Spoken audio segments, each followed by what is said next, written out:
চুলার গনগনে আগুনে কয়েক ঘন্টা ধরে জাল দেয়া হয় গরুর খাঁটি দুধ, যা দিয়ে তৈরি হয় ছানা, যা রসগোল্লা বানানোর অন্যতম উপাদান। প্রথমে গ্রাম থেকে সংগ্রহ করা দুধ জাল দিয়ে ঘন করা হয়, পরে সেটি প্রক্রিয়াজাত করে বানানো হয় ছানা। এরপর ছানা থেকে কোনো মেশিন ছাড়াই হাতের মাধ্যমে নিমিষেই বানানো হয় রসগোল্লা।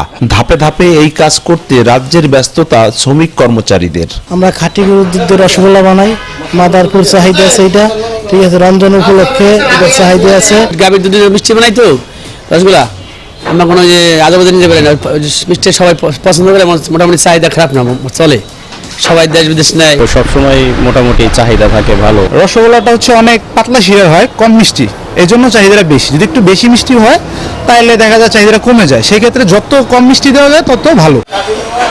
অতিথি আপ্যায়ন থেকে শুরু করে বিয়ে, জন্মদিন সহ নানান অনুষ্ঠানে বেশ জনপ্রিয় মাদারীপুরের মিষ্টি, যা জেলা ছাড়িয়ে রাজধানীর বড় বড় রেস্টুরেন্টেও বিক্রি হচ্ছে। জেলার বাসিন্দাদের একটি বড় অংশ প্রবাসী, তারাও প্রবাসে নিয়ে যান এই রসগোল্লা। নিজেরা খাওয়ার পাশাপাশি উপহার দেন দেশি বিদেশি বন্ধুদের। মাদারীপুর শহরের স্টেডিয়াম গেট, পুরানকোট, পুরানবাজার সহ বেশ কয়েকটি কারখানায় তৈরি হয় রসগোল্লা। সকাল থেকে মধ্যরাত পর্যন্ত ক্রেতারা আসেন রসগোল্লা কিনতে। রমজানে ইফতারিতেও অনেকে রাখছেন পছন্দের এই রসগোল্লা। আমরা অনেক আগে থেকে এই রসগোল্লা, মাদারীপুর রসগোল্লা খাওয়া অভ্যস্ত, সেটার একটা নস্টালজিয়াও হয়। 100% পিওর দেখে আমরা মাদারপুর রসগোল্লা অনেক পছন্দ করি। এই যে একটু মিষ্টিটা একটু কম মিষ্টি হলে খাওয়া যায় ভালো, চাহিদাটা বেশি, যার কারণে রসগোল্লাটার উপরে চাহিদাটা বেশি হয়। এখানকার রসগোল্লার মানটা খুবই ভালো, যে কারণে এখানে সবসময় আসি, আমরা নিতে আসি।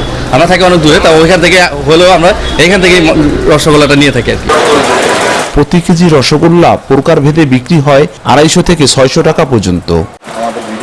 সঞ্জয় কর্মকার, অভিজিৎ, সময় সংবাদ, মাদারীপুর।